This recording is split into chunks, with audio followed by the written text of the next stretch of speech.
একসাথে এতগুলো মানুষকে সেবা দেওয়ার জন্য আমাদের কোনো ইনস্ট্রুমেন্টও নাই।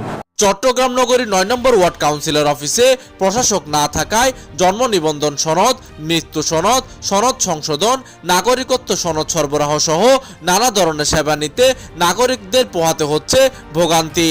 একজন লোকে কি এতগুলো মানুষের সেবা করতে পারতেছে?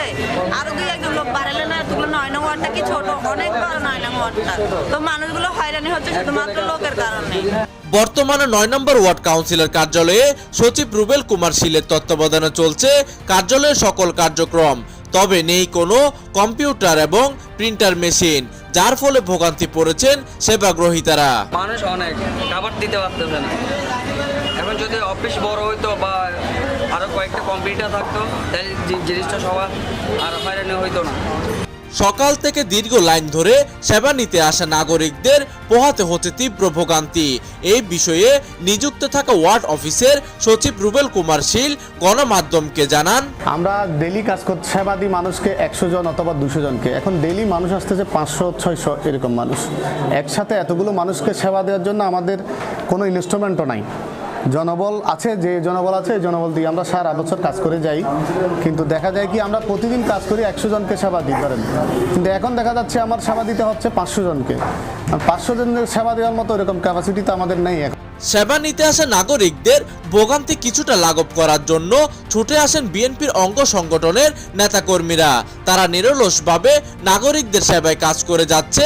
এই বিষয় তদারকি করছেন আকবরশাহ থানা যুব দলের সাবেক সদস্য সচিব ইলিয়াস খান, আকবরশাহ থানা স্বেচ্ছাসেবক দলের আহ্বায়ক হাসান মাহমুদ ও যুগ্ম আহ্বায়ক নাসির আহমেদ সোহেল। ওয়ার্ড অফিসে বিভিন্ন ঝামেলা হচ্ছে, আমরা সশরীরে আজকে কয়েকদিন ধরে আসতেছি এবং আমাদের যুবদল, ছাত্রদল এবং স্বেচ্ছাসেবক দলের প্রত্যেকটা প্রতিনিধিকে আমরা বলে দিয়েছি যেন এই জায়গায় উপস্থিত থাকে, কোনো যেন বিশৃঙ্খলা সৃষ্টি করতে না পারে।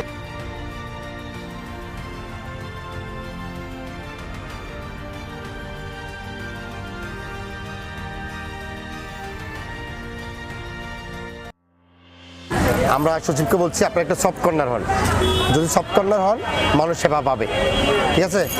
অর্থাৎ এখন যেহেতু মোটামুটি ইয়ারা নাই, নির্বাচিত প্রতিনিধি নাই, আমরা চেষ্টা করছি, আমরা প্রতিদিন আসি, এসে লাইন ধরে মানুষগুলোকে দাঁড় করানোর চেষ্টা করি এবং যেন নিয়ম বহির্ভূত কিছু না হয় সেটা চেষ্টা করি। বিষয়টা হচ্ছে যে আগে জনপ্রতিনিধি প্রতিটা ওয়ার্ডে ছিল, আসলে কাউন্সিলর সার্টিফিকেট ছিল একবার সামান্য একটা জিনিস, এটা আসলে পেয়ে যেত, কিন্তু এটা এখন সোনার হরিণের মতো হয়ে গেছে। এইদিকে ঘন্টার পর ঘন্টা লাইনে দাঁড়িয়ে থেকে ক্ষোভ প্রকাশ করেছেন সেবা নিতে আসা অত্র ওয়ার্ডের নাগরিকরা। ডেস্ক নিউজ, দিগন্তের বার্তা 24, চট্টগ্রাম।